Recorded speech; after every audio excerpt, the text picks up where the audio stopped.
Now, I know we argue about law issues and things like that. We're not arguing. We just talk about it. But I really love being able to work with you because, we laugh, we joke around. We have a great time. We have fun. Yeah. And everyone goes, this is about law? I said, no, this isn't about law. He'll ask me a question about law and we'll talk about it in a funny manner because the law is funny. It really is. The law is insane. Yes. Because the insane things people believe. Correct. They come to you, well, I hit him.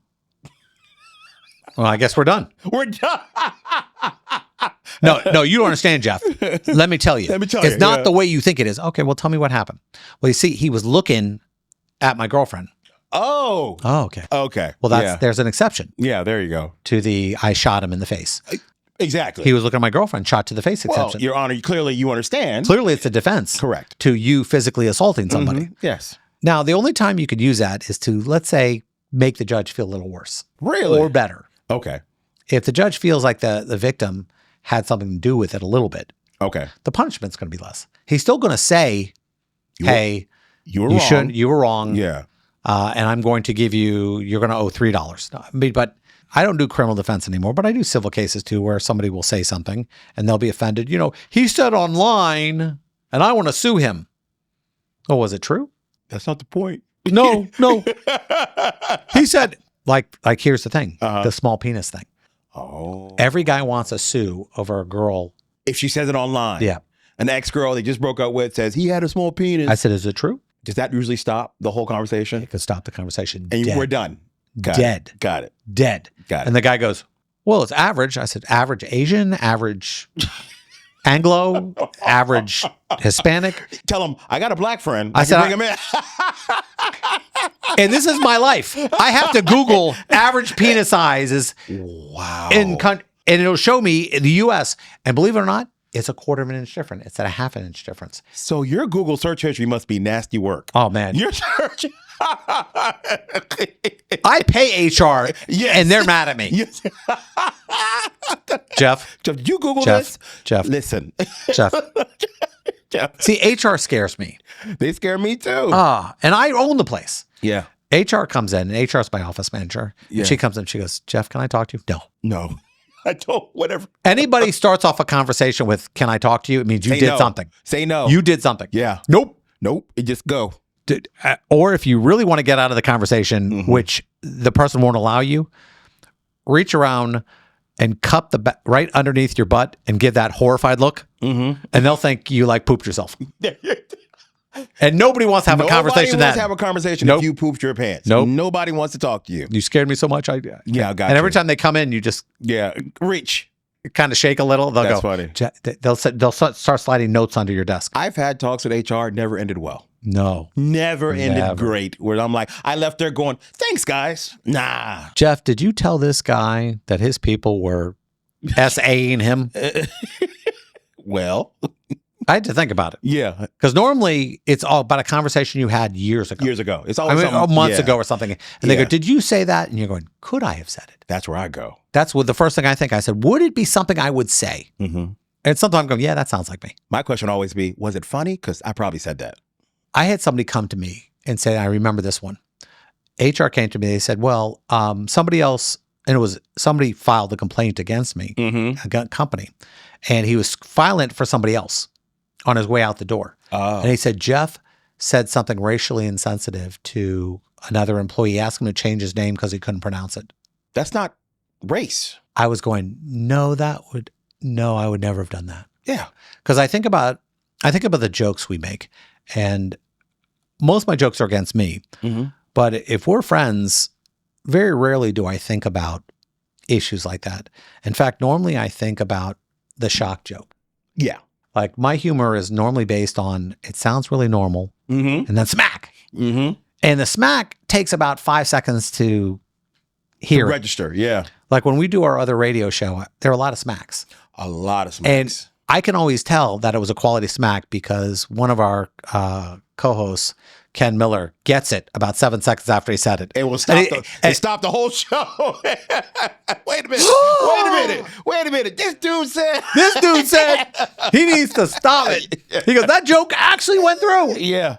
Yeah, that's how you know you did good. But yeah, so let's do the legal part. Give me a question. Another segment of Legally Screwed. I have not seen this question. Nope. I have no idea what it is. It's just like a bar exam. And I know this has actually happened. My neighbor called the police because my Halloween decorations scared my kid. Scared his kid. 1407. Yes. 500 Popo. Yes. I went all out with animatronics and fog machines this Halloween, and apparently it was too much for them. Could a neighbor actually take legal action over decorations that are just meant to be spooky? It depends. There have been issues where something is so graphic. Yes. That they go, no, this is too much. This is too much. The question is, who determines that? That's what I'd like to know. And I'm going to tell you who determines that. Your Halloween decorations or Christmas decorations are going to be determined by local ordinances, local morality. There's no federal law that discusses protections against how graphic your stuff can be. Gotcha. So depending on the sensitivity of your local law enforcement, really, they can tell you to pull it. Now, you could try to sue over it.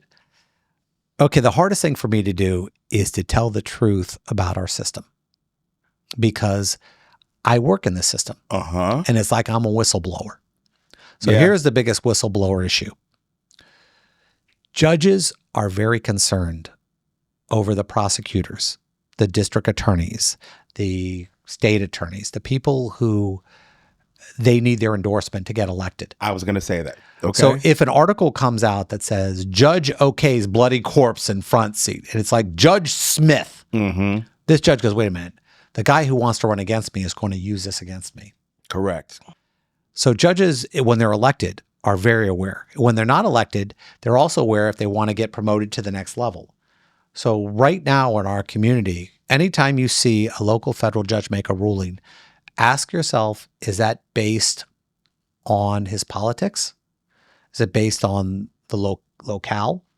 Because that all comes into play. It does. That's why the Supreme Court goes, oh, they went 9-0. Because they all realize. Right. They all realize, well, the law's clear. Yeah. We went 6-3. Okay, 6-3 means they took political sides. Correct. And anytime a Supreme Court justice says something as stupid as, well, the morality behind it, as an argument why they're upset that this went through or went against them. Oh, so you don't want to follow the law today. And your morality is what you're determining the law on. And the law is clear. It has no feelings. No, the law has no feelings normally. Punishment has feelings. Correct. But the law itself should have no feelings. When we start getting our feelings into it, that's when things go wrong. Now, here's where feelings come in. Okay. If enough people feel bad about it, they change the law. Judges don't change laws. They interpret them. Correct. So when a judge talks about morality and everything else like that, or gets excited, you're getting life, I'm so offended. Okay, your offense is meaningless. Correct. When I see a judge do that, I go, what is wrong with you? What is absolutely effing wrong with you? Gotcha. Shut up. Relax. You are supposed to be the unbiased hand of justice. And you're shouting and getting excited and everything else like that. You have power. In a courtroom, if you tell me to shut up and I don't shut up, you know what happens? You could send me to jail. Correct. You're not arguing with me. You don't win an argument with me. No. I'm not arguing with you. No. You are interpreting an argument. And in the end, you win no matter what. Correct. I can appeal you, but for you to get emotional and realize that's like my parent beating me harder. When you're already beating me. Guess what? Yes. I'm offended. Let me smack the crap out of you. Yeah.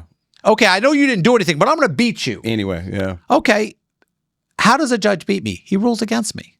Yeah. He finds me in contempt. He doesn't yell at me. No. He doesn't get upset. Why do you need to yell at me?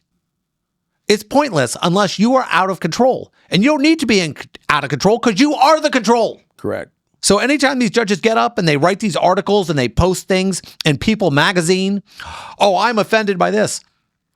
You don't get to be offended. You shouldn't be able to do that.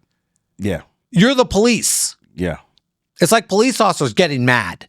You don't get mad. You have the power. Correct. So anytime you get mad, ask yourself this. I am an a-hole. And if you're upset, if you're a judge and you're upset what I just said, ask yourself why you're doing it.